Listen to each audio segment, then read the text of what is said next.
If you're having trouble dating, stay tuned. We'll be talking about how, yes, your 20s are for fun, but you still need to have 3 suitors ready?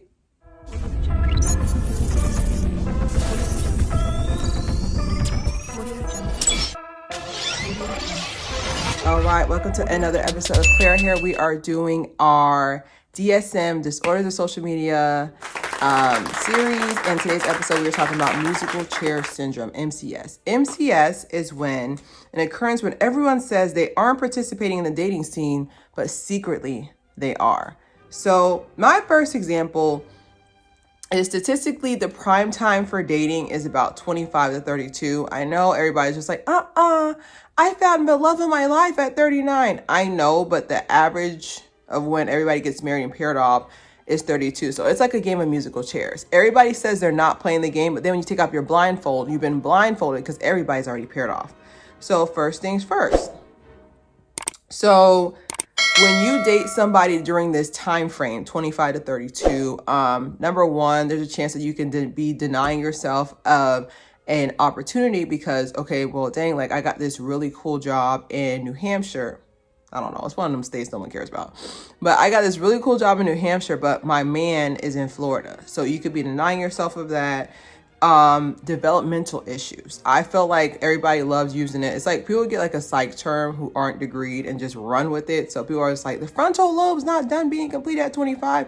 But the thing about that theory of the frontal lobe of not being developed after 25, it really is based on who's taking notes and who's repeating stuff. Because I've met people who are about 38, 40, and they're still behaving like children. Okay.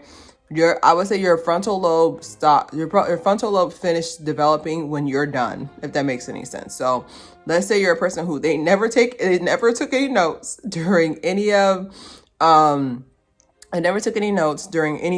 changes that happen. They're just going to keep repeating it till the brain learns. Okay.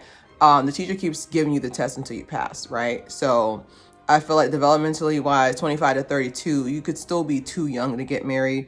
FOMO. The FOMO is the main issue why people cheat. FOMO is very much, did I couple out too early? Like I said, I know some people who like they met their love of their life at 5 years old in kindergarten, proposed, and then the love of their life in kindergarten and proposed. And this person, they've just been with this person from, I found the love of my life at 5 years old, and then I've been married to them for the last 70 years. Like some people, they find their love of their life early on, but that FOMO of like, am I really missing out if I don't date anybody? Maybe I should break up with this person who's actually really good for me, but maybe I should break up with this person and maybe, maybe try to see what's out there. And then you come back and be like, okay, actually, the pool has, urine in it and it's not fun. So there's definitely a level of FOMO, but I do feel like being coupled too early is like the main reason why people cheated, because they're just like, okay, well, they like, I have this security net at home. This person has basically held my back and that's good. Let me go and cheat because I have this basis at home. Like I said, like I'm not approving of cheating. I feel like it's the worst thing you can do to a person.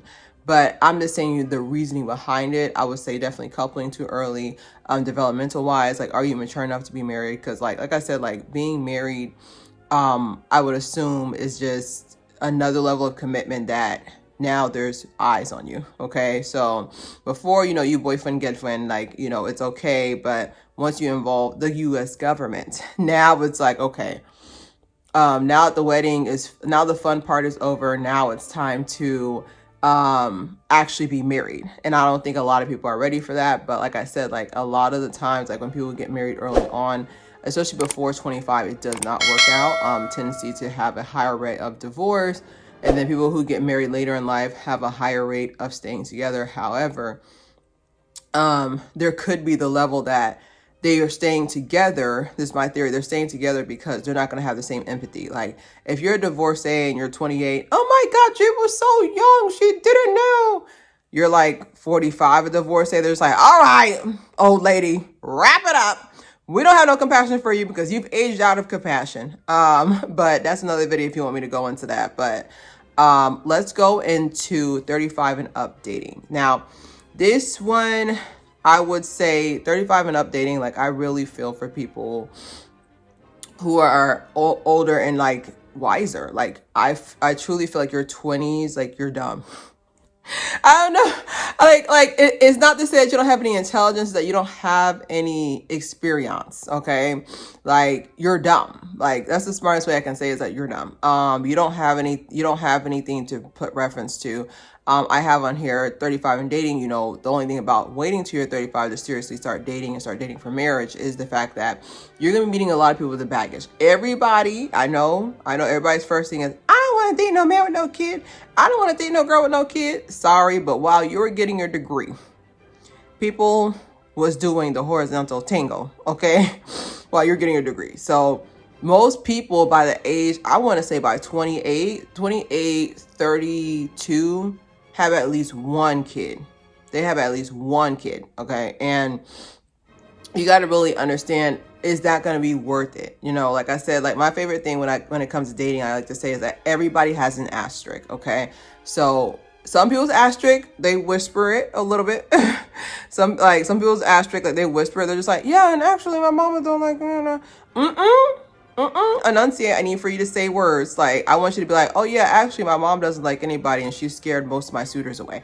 Say that with your chest, okay? But everybody's gonna come with their baggage like that. I think that was like the first thing that I can say is that people are unrealistic, especially when you've been single for a very long time. You're unrealistic about what's out there, and that's not saying you should settle. I don't think you should settle, because settle leads to divorce. Settle leads to a settlement, okay? But I do feel like the level of realistic, like, is this person's baggage, is the baggage they're coming with, is it worth, or is there too much weight to go on your plane that you're trying to fly away to? Okay, fly away to the future child.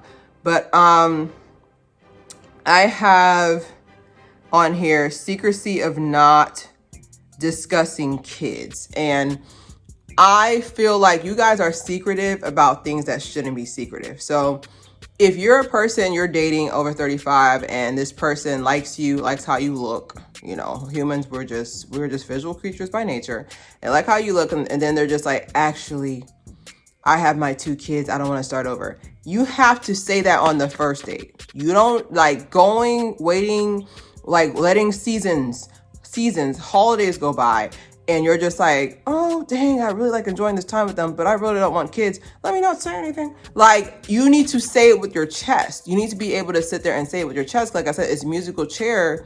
Like, the way musical chair ties into it is just like, y'all didn't tell me we were playing for real. Like, musical chair, like in regard to 35, is that everybody has these blindfolds on, and you're saying, okay, no one's playing the game. You take your blindfold off at 35, and everybody's paired up. And the one chair that's left, that chair, the leg's broken.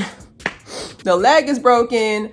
There's spikes on it. Like, it's like it looks like it's been through some things. Like, that's the last chair standing. It's like, I don't even want to sit on that chair just to say I'm sad. Okay. So, I would also say too, the average age for marriage is 27 women and then 29 men. And then, with kids is 27 for men and women across the board for their first age for America. These stats, the reason why these stats are important to dating after 35 is because of the fact that, the reason why these are important because of the fact that, like, you're telling me that no one's playing this musical chair game, and then yet the average age, that means you would have to have dated this person at 25. And I said 20s are for fun. Like it's literally like, especially in Caribbean, African, whatever Asian household, they'll sit there and say, don't date no one. If you date anybody, I'll disclaim you. Graduate. So where's your husband?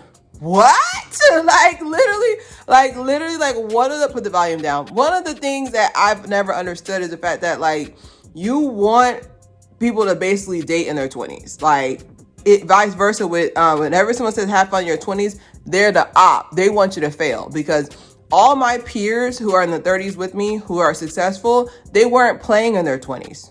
Like, I stopped playing in my 20s once I turned 22. Once I started turning 22, I was like, we got to get on the next level of, like, what's going to make me be successful? What's going to make me have disposable income? Like, I started at 22. So when they sit there and say, stop, don't play, like, 20s are for fun, they're the op, they want you to suffer. Every person I've seen, not to say I'm matching or whatever, but every person I've seen who's not successful played around in their 20s. So my final thoughts is option number one is that, is marriage the end all? Like with this musical chair syndrome, like, is marriage the end all? Like musical chair, think about it. Musical chair is a game. Like, is it worth it to play the game of marriage? Because like I said, like there's so many theories, you know, the taxi cab theory from Salt and the City, and that one is basically like men marry who's ever around once they get financially stable. Because like I said, the math, like boy math and girl math are two different things. Girl math is like, okay, we've been dating for, if we're under 35 years, if we're over 32 years, or over 35 1 year, at past 40 6 months, you know, we think of that math like, okay, we've been with this person for this amount of time, we should, you feel me, like we've been with this person for this amount of time, it's time for marriage. Men don't think of that. Men think of one, am I financially stable enough to give this person everything? 2, can I afford the ring? 3, has every woman out there hollered at me yet? I know there's an episode of Martin I was watching when Martin was basically, he was not feeling getting married to Gina because he feels like, oh dang, like all those girls out there, you know, there's 2 billion women in the world, like what if me getting married, I'm not gonna have access to them? Joke's on them. When men get married, their attractiveness goes up. When a woman gets married, her attractiveness goes low. So that's the funny part of that. But there is that level of like, once again, like, is marriage the end all be all? Like, can you just be boyfriend girlfriend with somebody, or girlfriend or boyfriend with somebody for a long time and not be married? Like is it worth playing the game? I also feel like, is there really a problem, or are we not communicating enough? Like, for example, I'm telling you from like, as a big sister, I'm telling you, do not listen to these elders who are like, yeah, 20s are for fun, don't look for nothing serious. They're lying. They're lying because they want you to be single so they can have something to gossip about. Okay? Can I tell you, I know it's the end of the video, I'm getting real, but can I tell you a little secret? They're lying. You should have at least, by the time you're 25, you should have at least, at 25, you should have at least 3 prospects who look like they would marry you, if you really want to make sure the maths correctly. Because I'm not saying there's no hope for 35 plus. I've seen people who literally met the love of their life at 39, met the love of their life at 45.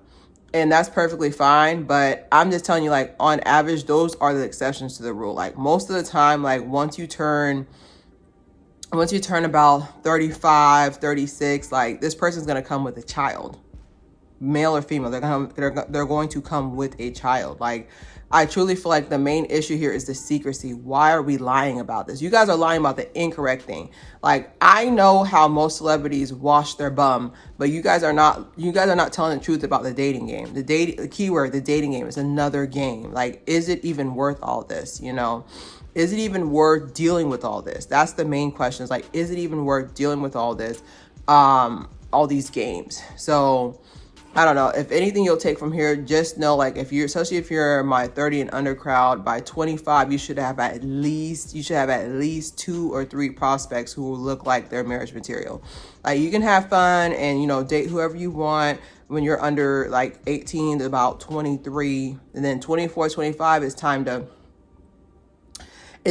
Okay. Like turn on the watch, because from what I've seen, like, if you want somebody who's never had a kid before, that's going to be someone who's under 30. Like, it's rare for a man or woman, especially a man, to have no kids and be over 30. And, you know, you also got to go, like, it's a numbers game as well. Like, most, no offense, but just from me doing like a big survey of like my friends on Facebook, most men who are at the leader of the dating pool, like most men who are tall, even if they're not good looking, they have a higher probability of getting somebody to marry them just because the optics look good, you know. And then vice versa with women who have a certain level of preference, they have a higher level of getting married as well. So those optics as well, like, this is not to sit there and say denigrate dark skin women, because like I said, like, please, you don't know how many people are attracted to me, please. But it's more of like, I'm just saying like the optics of it. Like just think about numbers of who is dating who, and then see who's the optics. Like for example, everybody wants a woman who looks like A, B, and C. There's a lot of people going after that person. Vice versa with men, like every woman wants a tall man. Even if you have bad personality, if you have a bad personality, everybody wants a tall man. Even if he's not good looking. So it's just think about the optics there, so you don't want to waste any time. I'm not saying that you shouldn't go for that perspective, but like I said, the level of secrecy. I'm the realest person on YouTube. I promise you that. Like I'm the realest person on YouTube. And I can tell you up front, as someone who's in the 30s, like really open your perspective of like who's marriage material and who looks like they would be marriage material. Okay. So subscribe, share. It's clear here. Oh, it's working.